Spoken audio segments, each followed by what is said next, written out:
Hello friends, welcome to video lecture on kinematics of machinery.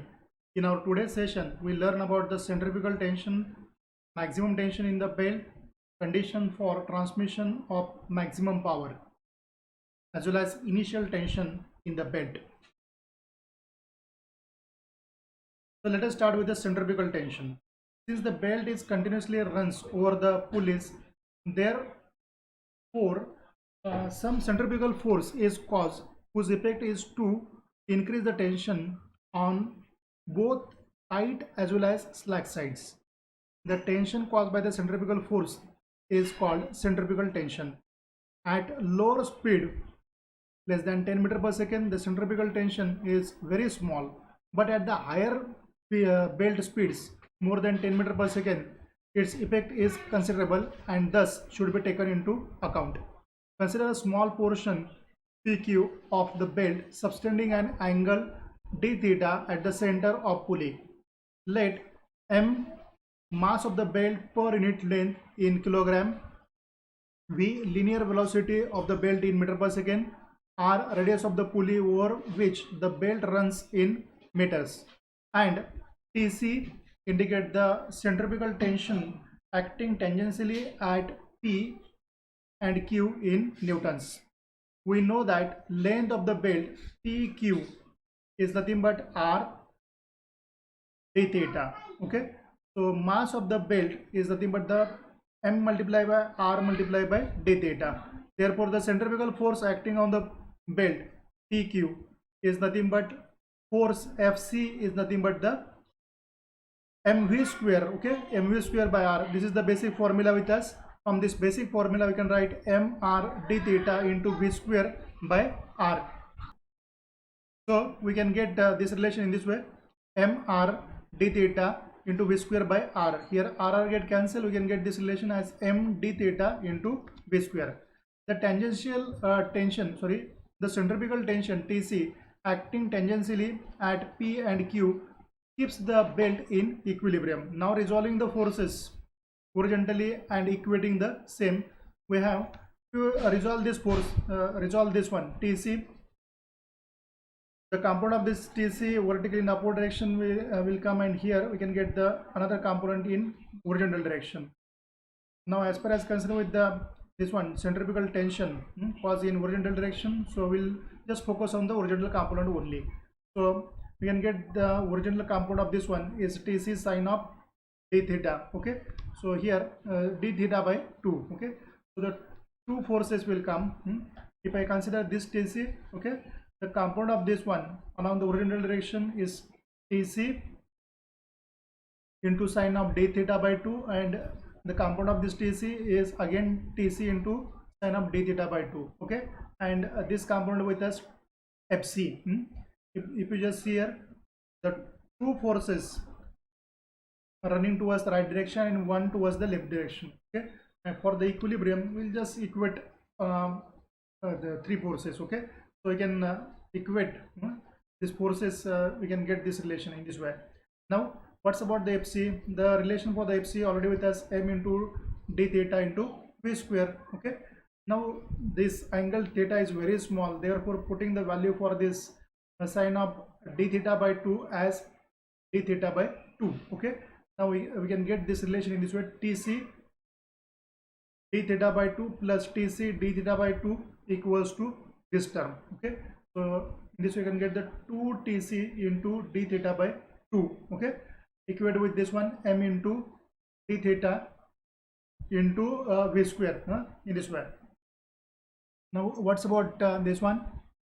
Here d theta get cancelled, 2 get cancelled. What do we get here? Tc equals to mv square. Okay, so this is nothing but the relation for the centrifugal tension, Tc equals to mv square. Now see the maximum tension in the belt. We just say the maximum tension in the belt T is equal to total tension in the tight side of the belt. Okay, so we can just say that Tt1 or Tmax. Okay, so this sigma indicate the maximum shape stress in Newton per mm square. What's about the B? B indicate the width of the belt in mm. T indicate the thickness of the belt in mm. So we know that the maximum tension in the belt T is nothing but the maximum stress multiplied by cross section area of the belt, that is sigma b T. When the centrifugal tension is neglected, then the Tmax or Tt1 is nothing but the T1. So whatever the tension are on the tight side, we can get the same tension. And when we consider the centrifugal tension, then the formula will changes in this way. Tmax or the Tt1 is nothing but T1 plus Tc. Now see the condition for the transmission of maximum power. So we know the power transmitted by the belt P equals to T1 minus T2 into V. So T1 equals to tension in the right side of the belt in newtons, T2 indicate the tension in the slack side of the belt in newtons, and V indicate the velocity of the belt in meter per second. Okay. Now already I discussed about this one, a ratio of the driving tension T1 by T2 equals to e raised to mu theta. Okay. Or simply you can write this relation for the T2. T2 is nothing but the T1 by e raised to mu into theta. Okay. Now we just replace this T2 term by this term. We can get this relation in terms of T1 only. Okay. So in this way, P equals to T1 minus T1 divided by e raised to mu theta. Just take this T1 as common and only this term will remain. Okay. Into V. So what's about this one? For this, let us consider this is nothing but the constant, or we can just consider this one as a C. So we can get this relation P equals to T1 into V into C. So where this C is nothing but 1 minus 1 divided by e raised to mu theta. Okay. So we know this relation T1 equals to T minus Tc. So here T1 indicate the tension along the tension of the along the tight side. Okay. So what's about this one? This T is nothing but the maximum tension to which the belt can be subjected in newtons. Okay. So what's about this Tc? Centrifugal tension in the belt. Okay. Then what's about the this value for the T1? So T1 we can just substitute into this equation. Okay. And see what we get in terms of the power. Okay. So for that power we can get the relation in this way.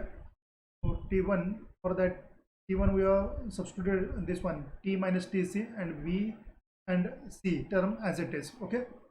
Now what's about this Tc? For this Tc we know mv square. Okay. Just substitute the value for this Tc as mv square and rest of the terms as it is. Multiply by this term to inside term, V term to inside terms. What do we get here? Tv minus m into V cube into C. Okay. For maximum power, differentiate the above expression with respect to V and equate to 0. Now what's about the differentiation of this one with respect to V? So dp by dv equals to 0, or second relation we can just say d by dv into this term Tv minus m V cube into C equals to 0. Okay. Now if you differentiate this term, so what do we get here? Differentiation of this one with respect to V is nothing but the T minus 3 from here 3m into V square equals to 0. So already we know this mv square is nothing but Tc. So we can get the T equals to 3 Tc. So it shows that when the power transmitted is maximum, 1/3 of the maximum tension is absorbed as centrifugal tension. We know that T1 is nothing but the T minus Tc. For the maximum power, Tc is nothing but T by 3. Okay. Now this relation T1 minus T minus Tc means here we can just replace that Tc by T by 3. So in this way we can get a relation 2T by 3.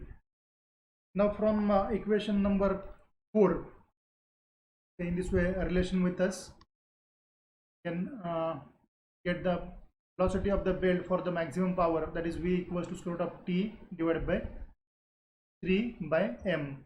Now in this case, the initial tension in the belt. What's about the initial tension in the belt?